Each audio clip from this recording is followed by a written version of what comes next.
Massive alert for the month of October. Question everything, trust nothing. This is Debate Crypto. I'm your boy, Blockchain Crusader. Let's get right into it, guys. We can see here in Bitcoin's chart right now on the daily, right? We were able to finally, once again, stay above this annual PIV and move on up. As we're closing out this month today, is the 1st of October. We've closed out the month of September. We are green, and September was supposed to be a negative month for Bitcoin and cryptocurrencies. If we jump out to the monthly here real quick, you guys can see it. We got a green September, a green September. Look what it looks like. If you take a look at this, right, we had jump down and then we come right back. This looks like a swing failure pattern right here, and we're starting to have that recovery. So what do we expect for the month of October? All right. So for the month of October, short and sweet, we stayed above this annual PIV. If we keep moving on up, our next big target is $28,900. There might be some resistance on the way there of levels that I don't have pull up right now, but these are macro levels that I'm pulling up here. Right. We also seem to have created a little bit of a double, almost triple bottom here. Like we got a one, two, right? We came back up. And then, like I told you guys, we created a higher low here, and then we're moving up. I also was telling you guys about this momentum here of having a higher a lower high, lower high, lower high. Oh, let me close this off. Right, drawing this here quickly and fast to get this out of the way, but at the same time building up a higher low, higher low, higher low situation.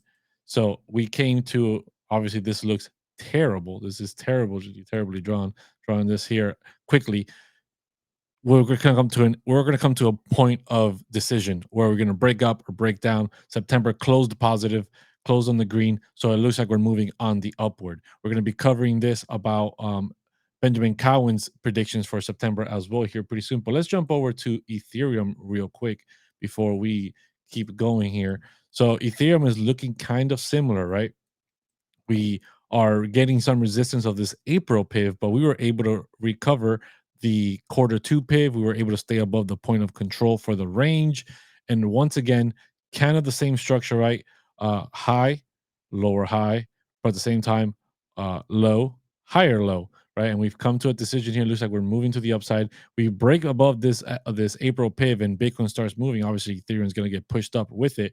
We're going for this 1835, which is going to be the next big level here, which is the July PIV. And then the value area high is at 1845. If we break above this value area high, the biggest annual PIV, the annual PIV for ETH, which it has not reclaimed, unlike Bitcoin, is 1990.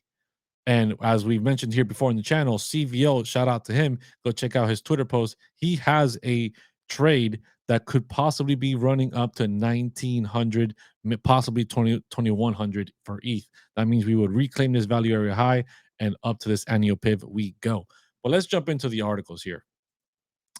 Benjamin Cowan's prediction, right? He predicted 23,000 for the month of September. It did not come to fruition. He has since then obviously said, hey, there just wasn't simply enough down pressure to drive the price to the 23,000.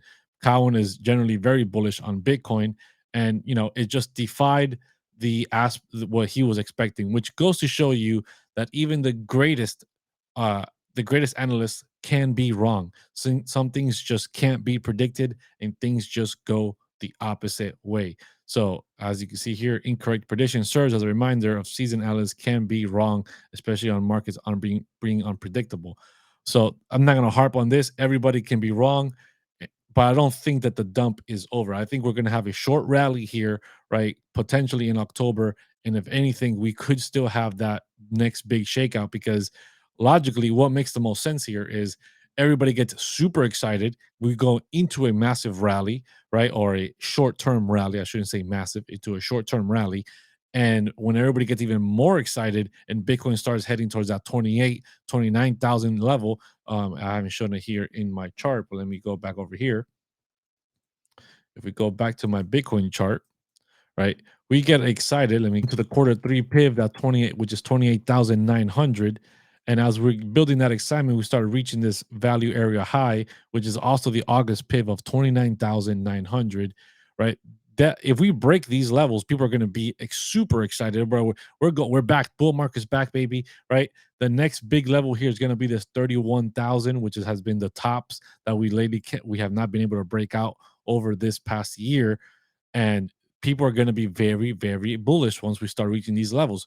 Could we possibly reach this value area high, maybe, which is about 30,000? Maybe even try to test this 31,000. People get extremely excited, and then we see the breakdown once again, right? And then that's when people get wrecked. When people go extremely long, then we can have a long squeeze and get dumped right back down, right? That is always on the cards, guys. So let's switch over from the Bitcoin price prediction to something a little bit more you should be paying attention to, a little bit more bullish, which is the US dollar has lost 99.5% of its value against Bitcoin in the last 10 years. There's something to jump into here in this article, extremely straightforward, right? It has outperformed 115 national currencies, which 17 aren't from the G20's member countries. However, the United States legal tender has strongly outperformed by Bitcoin, has been outperformed by Bitcoin the same 10-year period. Therefore, are you holding dollars or are you holding Bitcoin? What asset do you want to be holding in the long term? And talking about US dollar, let's bring up the US government and the potential shutdown that everybody was freaking out about, right? Congress passes bill to keep the government open, averting a shutdown. What a surprise! What a surprise that once again the government shutdown is averted. So a last minute agreement passed the House and the Senate with overwhelming bipartisan majority sending a bill to keep the government funded through November 17 to the president's desk. So once again, here it is, guys. The next time of fear is going to be close to November 17th, where we're going to be all unpredictable. And maybe then, maybe a shutdown does happen, right? Which fits into my theory earlier of the next drop. Maybe a shutdown does happen. Maybe Bitcoin does drop at that point. Some other fear factors start coming out during that time, and that's what causes Bitcoin to drop down below. So November 17th, keep that in mind. Now let's talk about XRP. So I know you guys are very excited about XRP. We got some news here. It just is what it is. XRP token unlocks. What does that mean for the price of XRP? So as you guys can over here, 1 billion XRP will be unlocked from escrow and shifted by Ripple. Obviously, another scheduled release of 1 billion tokens from the escrow occurred on October 1st, which is today. On the first of the month, the first transaction saw a massive 400 million XRP token chunk worth 205 million $205 million unlocked from the Ripple escrow, followed by another 100 million. So a lot of millions, right, are being passed out around here on XRP. But XRP Army always holding strong, right? They always believe no matter what. The business set aside 55 billion XRP in a series of escrows containing 1 billion XRP to be released monthly over 55 months. The estimated time frame is, congratulations guys, this December of 2023 would be possibly the last escrow release of XRP. Maybe, just maybe after this is finally over, XRP can finally have a pump. Maybe once they finally finish dumping on the community. But I have another article here saying that this 400 million unlock could also target 41 cents next. So let's take a look at that. Right, we don't need to read over all of this. Here's where XRP is at. It's in this triangle, right? If we break up to the upside with this potential rally, here's what I think is really going to happen, right? With the rally that I was mentioning earlier in the show, I believe we're going to break up temporarily here with XRP as well because the whole market rises, right? We could hit that 55 cents depending how large the rally is, maybe a little bit higher, who knows. But then we can also come down to this 41 cent support level, not just because of the XRP token dump. This article is actually predicting that the XRP token dump could break us down to this 47, and if 47 doesn't hold, 41's next. My prediction is we're going to see a rally in October. We can potentially see 55, maybe a little bit higher, right? Depending on how far the rally is this month or the first couple of weeks of this month. And then if we have the dump that I was mentioning about in that November time, we're possibly coming back to this 41 cent level. That's just my opinion. Let me know down in the chat right now, down in the comments, what you believe in XRP. Is XRP going to be dropping down to 41 cents? And if it is, are you going to be accumulating? And finally, last but not least, the top 3 cryptocurrencies for October to be bullish. This is an interesting one. We don't do a lot of these here in the channel. Possibly going to be doing a lot more of portfolio review, not portfolio reviews, but portfolio updates and show you guys what I've been accumulating here. So, top three currencies that are bullish to buy in October 2023. First up, Link. Can it reclaim $9.50? Here it is in this channel pattern. If it breaks above it, next target is about $9.50. If it breaks down and it gets rejected here, right? Target is about $5.71, potentially even as low as $4, close to $4, give or take. I hope it takes this route. I would love to accumulate some more Chainlink at these extremely low prices below $6. Obviously, a $9 is not a terrible if you're very long term on Chainlink, just for the simple fact that people are predicting a Chainlink of over $100, give or take.